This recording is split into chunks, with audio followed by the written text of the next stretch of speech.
eriyo kasharing etusobola okutaasa ku bannayuganda. Munnayuganda yena nga oli mu ggwanga erya South Sudan obanga okolera mu ggwanga erya South Sudan obanga ovuga trailer mu ggwanga erya South Sudan, so essaawa etuuse otandika okukola ki, otandika okwebereramu. Eyo line gye mulaba eyo yonna ya bitrailer ebigenda mu ggwanga erya South Sudan. Trailer ezo zavudde ku ki, ekiwamba bannayuganda especially abavuga trailer kitandise mu ggwanga erya South Sudan, kitandise mu ggwanga erya South Sudan nga tusemberera akalulu ke South Sudan, era nga bavuga nti trailer zino bwe ziwambibwa babajjamu bannayuganda, bajjamu ebintu by'amaguzi byalina ne bapakiramu amagye gano yonna gye bagatwala Katonda yamanyi, wabula bannayuganda bavuga trailer mwebereremu. Yes, kubanga wetulaga mu ggwanga erya Sudan si wangu. South Sudan esemberera akalulu era nkagenda kubeera ng'ennaku z'omwezi 22 omwezi gwa Desemba omwaka guno gwennyini gwe tulimu. Wabula oluvuvumo oluli mu kutambula mu ggwanga erya South Sudan bagamba nti abagwira mwaweereddwa ennaku z'omwezi 13 omwezi gwa Desemba okuba nti temukyali mu nsi yaabwe. So mwegendereze nnyo. Warning zinene zitandise okutula. Njagala ojjukire nti Salva Kiir si muntu ayagala okukola ki, ayagala okuwaayo obuyinza wadde bamutaddeko akazito nti ne economy eri ku ttaka essaawa eno nga wetwogerera nti South Sudanese pound egenda mu mitwalo 7, in fact eri mitwalo 7.5 esemberera kuyingira mitwalo 8. So kakati gwe munnayuganda wena akolera mu ggwanga erya South Sudan weetaaga weebereremu. Economy okutuuka okitegeeza egudde, bali mu economic crash nga leero weetaaga gabbando ga ssente okulaba nti osobola okukola ki, nti osobola okugattawo. Kakati gwe munnayuganda wetuba nti nno ekiwamba bannayuganda kitandise, especially abatrailer nga bavuga amagye ne bagatwala mu locations ezitannategeeruka, then kibeera kikola ki, kibeera gwe ngeke nnyini olina okubeera conscious n'obulamu bwo. Nkiddamu olina okubeera conscious n'obulamu bwo. Obulamu bwo butandika naawe kennyini gwalina okusooka n'oweebereramu, okitegeera. So bannayuganda sofa zabadde trailers 4 ezawambiddwa, teri muntu n'omu amanyi wagye batwaliddwa, wabula bawambiddwa. Ebyamaguzi ebyabadde mu trailer tebabibbye, babajisizaamu trailer ezo ne bagamba ne bayingizaamu amagye, then bayingizaamu amagye ne bagamba bavuge nga n'okutuuka essaawa eno tetunnategeera kiki ekyagenze mu maaso nabo bakola kyo bali. Ekintu ekisinga okwewuunyisa, tulina minisita Nammeere ali kuno ku TikTok, yafuuka TikToker yefudde public nuisance. Okitegera minisita Nammeere ne information bwetyo Uganda tenabanga kugifunamu kugikola ki, kutaasa bannayuganda nawe egenda kutandikira. Okitegera olide etandise okusakulatinga bwetyo nti bannayuganda bawambiddwa mu ggwanga erya South Sudan. Bano nno babadde bavuga trailer era bayingiza ssente mu ggwanga, mu economy y'eggwanga bayingizaamu ssente. Okitegera ensi ezirina amakulu era ezifaayo ku bannansi senga olide omuyiggo gwatandise ddala n'okugezaako okalatinga bannansi kiki ekigenda mu maaso. Okitegera n'okutuwa update bannayuganda baneeno baliriddawa. Kitegeera ekintu ekyo naye bonna beefudde bakyesirikidde. Tulina minisita yatuwadde diversion agira. So mbona wenango ina muganda we Sudan mugambe essaawa atandika okwebereramu. Nkiddamu mugambe atandika okwebereramu kubanga Sudan eno egenda mu kalulu naye twandi experiencing ekintu kye Syria. Kiddamu twandi experiencing ekintu kye Syria. Temulowooza mbu olwokubanga United Nations mweri ne international community mweri kizono kisobola omugaana okukola byayagala, tekisobola mugaana. Njagala ojjukire Syria under Assad, Bashar al-Assad. Njagala okijjukire ekintu ekyo nti mu mwaka gwa 2001 nga kitaawe afudde, Bashar al-Assad yasikira obukulembeze bw'eggwanga erya Syria, wabula ate mu kubusikira waliwo abaali tebakkiriza mu bukulembeze bwa nsikirano era wabalukawo civil mu ggwanga erya Syria ne betta paka mu mwaka gwa 2005. Yes, mu mwaka gwa 2005 United Nations wejja nekola ki nebiyingiramu era agamba side zino zombi zibeere nga ziyingira akalulu ensi esobola okukola ki okutebengera bakakkiriziganya bonna ne Bashar al-Assad yakola ki yakkiriza akalulu kano okukola ki okubanga era bategeka akalulu tibali bawadde emyaka 5 okusobola okukola ki okweteeka wakati abakolawo gavumenti eri eyawamu eyekinta buli bagikolawo nga bonna we bali, wabula abamu bo abasubscribing akabinja ka Azani olunaku olwayo ye president y'eggwanga erya Amita Ahmed na president w'eggwanga erya Syria. Yes, oluvannyuma lw'olutalo olw'ekiyeekera ku gavumenti eno bo abamu tebakkiriza, bamugamba nedda ffe kati oba ogenze ffe katugende mu nsiko tukole kitubeereyo, tetugenda kulwana wabula gye tuli, tetugenda kuwaayo mundu zaffe.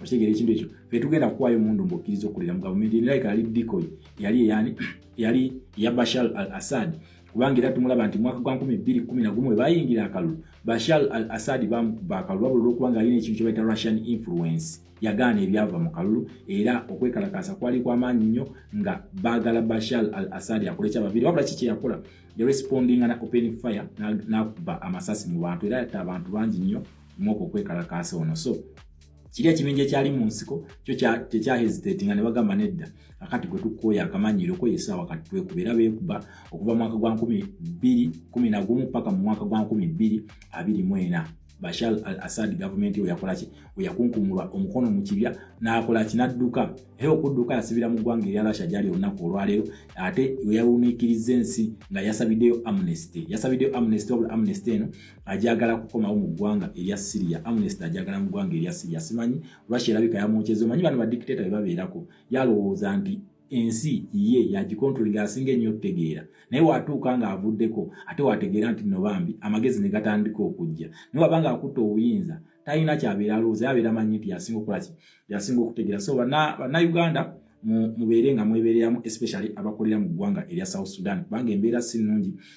Mwandibadde oba osobodde n'oyeesonyiwa Sudan paka n'ennaku z'omwezi 22 Desemba bamale okulonda tumale okulaba kubanga ekisooka mulimbwa njeru ebikolobero byonna ebikoleddwa mu ggwanga erya Sudan abasudaani bano babiteeka ku Uganda ate nga tosobola kubanenya nti ne reports ezisinga ez'enjawulo zetufunye zibadde nga zi-implicatinga Uganda okuba nti no yeri mu bintu bino. Njagala ojjukire ekittabano ekyaliyo United Nations report yafuluma baatugamba nti fefe nnyini twakola ki CDF eggwanga yalagira amagye ne gagenda mu kitundu ky'Abanweri ne bakola ki ne babookya okitegera ne babookya Abanweri bano ne basubscribinga ku tribe ya Riek Machar kitegera kati olwedde tulimbwa njeru ate kakati ate mmwe mutandise okwetema amaganzi mwe olwokubanga mugamba bawana nti Uganda yasinga okuwagala ssente ne wozisuula muto yajagenda azijjeyo munange wegendereze nnyo obulamu kyekisinga obukulu. Yes, ssente zikolebwa mulamu oba osobodde South Sudan eno tenabeera safe wadde n'akatono especially ku lunaku nga tusemberera akalulu ka Desemba ng'ennaku z'omwezi 22. Yes, nze ndaba nti Riek Machar zenteesateeka zatandise okukola kubanga asinze yeewuniikiriza n'abantu waleese muganda wa Galanga anyway simanyi oba muganda oba wa family naye nga asubscribinga ku family y'Abagalanga.